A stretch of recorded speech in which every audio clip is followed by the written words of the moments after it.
қолдаймын. Мен сені қолдаймын. Кек алға. Кек алға. Кек алға. Сен сөйлемейсің. Сен сөйлемейсің. Мен сені қолдаймын. Сен мықтысың. Мықтысың. Өзіңе сен.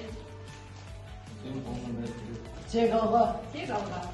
Сен мықтысың. Яғни сен осы себепте жұмыртқаны жинау арқылы сабақ соңында бағаланасыздар. Яғни Үй бояғыштармен хош иістендіргіштер, бояғыштар, тағамдық қышқылдар, осы туралы өттік. бірінші Қышқылдардың тағам өндірісіндегі негізгі қызметі қандай?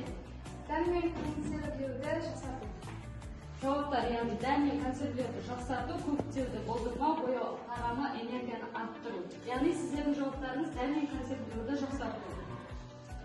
Яғни жауаптарыңыз дұрыс.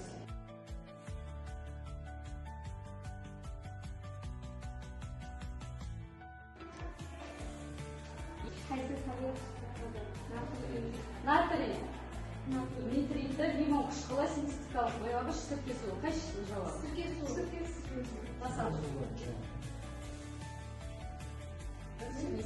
Жауап бар ма сіздерде? Дұрыс.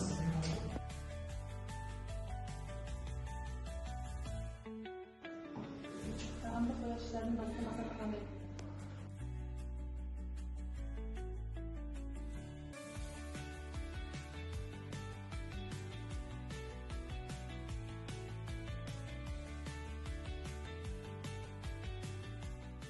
Жұмыртқаның кондитерлік өндірістегі маңызы мен қолдануы.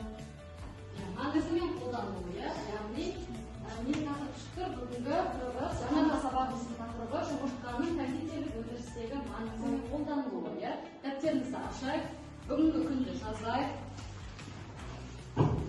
Құрамындағы оның, яғни кондитерлердің, өнімдердің құрамындағы шикізаттарға байланысты. Яғни солардың ішінде біреуі біз бүгін өтіп жатқанымыз жұмыртқа. Жұмыртқа жалпы табиғи өнім, және табиғи өнім көп функционалды қызмет атқарады. Жұмыртқа ұнтағы түрі бар және ақуызы сарыуызы бар. Яғни қазір кондитерлік өнімдерде білесіздер, жұмыртқаны пайдаланған кезде сарыуызын да пайдаланамыз, ақуызын да пайдаланамыз және тұтастай түрі сол күйінде де пайдаланатын боламыз. Ал меланж мұздатылған түрі. Және бір тағы түрі бар, ол ұнтақ, яғни кептірілген ұнтақ түрі бар. Жұмыртқаны бұл кондитерлік өнімдерде негізгі пайдаланатын жұмыртқаның түрі болып саналады. Қалай пайдаланамыз? Мысалы, бисквит жасаған кезде сарыуызы мен ақуызын бөліп аласыздар ғой. Сол үшін ол осы жерде соны айттық. Сарыуызы мен ақуызын бөліп аламыз. Ал жұмыртқаны тұтастай деген сөз ол кекіс, жаңағы зебра дайындап жүрсіздер ғой, дайындадыңыздар ма өндірістік сабақта сол жас күйінде пайдаланып деп соны айтамыз. Мына жерде жұмыртқаның жіктелуі жалпы тағамдық жұмыртқалар 3 топқа жіктеледі. Диеталық салмағы бойынша категориясы және асханалық. Жіктелген жұмыртқаның салмағы 65-тен 74,9% болу керек. Ал бірінші жұмыртқалар 55-тен 64,9%-ға дейін. Яғни салмақтарын айтып жатырмыз. Олар, яғни категориялар осылардың. S1 деген көлемі бойынша ең үлкен, S2 деген одан кішілеу, S3 деген де бар. Түйеқұс жұмыртқалары. Біз көбіне пайдаланамыз кондитерлік өнімдерде, кәдімгі аспаз саласында да біз нені жұмыртқаны пайдаланамыз. Ал біз қазір кондитер біліктілігі оқып жатқаннан кейін біз кондитерде тауық жұмыртқасын пайдаланамыз. Ал кондитерлік өндіріске пайдалануға бұл тортқа, печенье, бисквит, крем, жаңағы зебра, күнде не жасап жатырмыз ғой, жаңағы сметаник жасадыңыздар, өндірісте тағы не жасадыңыздар. Сол кондитерлік өндіріске осы түрлерді қолдану арқылы. Ал наубайхана өнімдері қамырды жұмсақ әрі бай ету үшін біртіндеп келіп орындарыңызға бара қойыңыздар.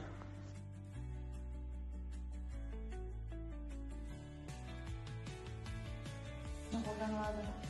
Кептірілген жұмыртқа және ол ұзаққа сосын кондитер өндірісінде негізгі енді зерде онша пайдаланған жоқпыз, біз табиғи пайдаланамыз. Жұмыртқа ұнтағын негізі өндірістерде көп қолданады.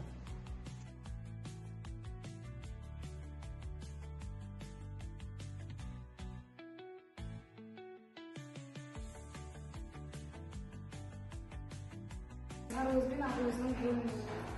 Иә, томас болады. Бөлініп томас болады. Бұлық пен түсімен дәмді береді. Жұмыртқаның балғын екенін қалай анықтауға болады? Тұрса ол балғын болады, ал егер де судан төмен қарай түсетін болса, ол балғын емес болады. Қуырылып, пісіріліп, буға айналып және кондитерлікте шикілі қолданылады.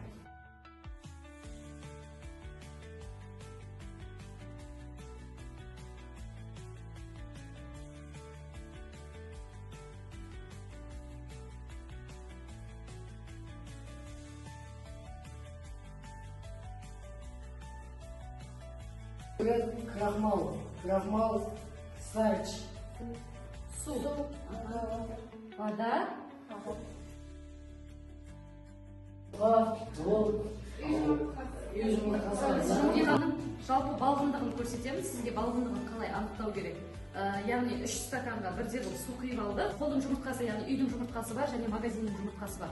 Қазір көреміз. Балғындығын анықтау үшін бізге мына жұмыртқаны салған кезде түбіне жұмыртқа батып кеткен болса, ол кәдімгі бір күндік жұмыртқа, свежий деген сөз, иә, балғын қазақша. Ал ортасында тұратын болса, ол бір апталық жұмыртқа. Ол балғын емес, бірақ оны пайдалануға болады, қуыруға, асуға, жеуге жарамды. Ал бетіне қалқып шығатын болса, ол яғни уже жеуге жарамсыз деген сөз. Уже ол 2 аптадан 3 аптадан асып кеткен жұмыртқа. Батты, иә?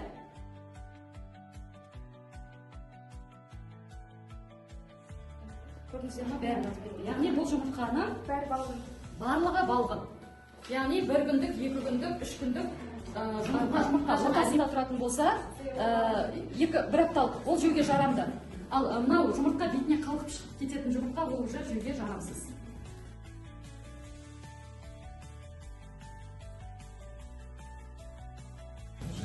Үйге тапсырманы жазып алып, жұмыртқа өнімдері, иә, үйге жалпы тақырып тәжірибе жасауға берейін, тапсырма. Айтқандай 1 апталық, 2 апталық, 3 апталық деген жұмыртқаны 1 апталық емес, бұл 1 күндік, иә, 1-2 күндік жұмыртқа. Және болады ғой, үйде холодильникте 2 апта тұрған, 3 апта тұрған жұмыртқаларды көріңіздер, үйге барып. Бізде 11 жұмыртқасы. 13 жұмыртқа жинапты, міне себепте, 11 сарыуыздар. Яғни сарыуыздарға бүгін мен жүздің арасында баға қоямын. 8 жұмыртқа, яғни 4 дегеніміз бай, иә? Сабақ аяқталды. Қатысқандарыңызға көп рахмет. Атсалысқандарыңызға сау болыңыздар.